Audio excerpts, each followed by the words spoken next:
దేశవ్యాప్తంగా సిపిఐ నిరసన పిలుపు ఇవ్వడంతో అనంతపురం జిల్లా కళ్యాణదుర్గం పట్టణం కేంద్రంలో దేశ ఆర్థిక ఉగ్రవాది బూతుబొమ్మలో ఉన్న అథారిటీ వెంటనే అరెస్ట్ చేయాలని సిపిఐ గోపాల్ ఆధ్వర్యంలో నిరసన వ్యక్తం చేశారు. ముందుగా కేంద్ర ప్రభుత్వం మాజీ సీఎంకు వ్యతిరేకంగా నినాదాలు చేశారు.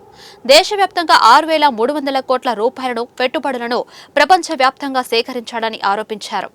5 రాష్ట్రాల్లో లంచాలు ఇచ్చిన మాదిరిగానే ఈ రాష్ట్రానికి గత ముఖ్యమంత్రి జగన్ కు 1750 ముడుపులు తీసుకున్నారని దేశవ్యాప్తంగా చర్చలు జరుగుతున్నాయన్నారు.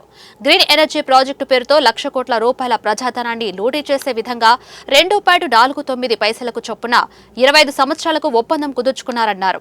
పార్లమెంట్లో అధికార ప్రతిపక్షాలు అన్ని పార్టీలు తక్షణమే అదానిని అరెస్ట్ చేయాలని డిమాండ్ చేశారు.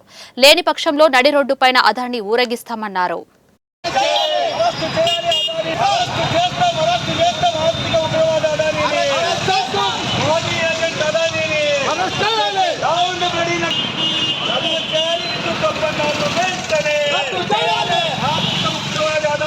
ఉగ్రవాది అదానీని అరెస్టు చేయాలని భారత కమ్యూనిస్ట్ పార్టీ సిపిఐ దేశవ్యాప్త పిలుపులో భాగంగా ఈరోజు కళ్యాణదుర్గంలో అదానీ భూత బొమ్మని అరెస్టు చేస్తూ ఊరేగించి సిపిఐ ఆధ్వర్యంలో నిరసన తెలియజేయడం జరిగింది.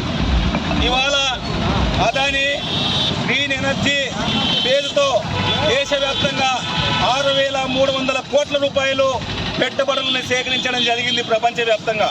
అందులో భాగంగా అమెరికాలో 1,500 కోట్ల రూపాయలు పెట్టుబడులు స్వీకరించడం జరిగింది. ఫారిన్ యాక్ట్ ప్రకారం ఈరోజు అమెరికాలో ఈ రాష్ట్రంలో ఉన్నటువంటి 5 రాష్ట్రాల్లో మన అదానీ లంచాలు ఇచ్చారని గత ముఖ్యమంత్రికి 1,750 కోట్ల రూపాయలు లంచం ఇచ్చి గ్రీన్ ఎనర్జీ ప్రాజెక్టు పేరుతో ఆ రోజు 1,00,000 కోట్ల రూపాయలు ప్రజాధనాన్ని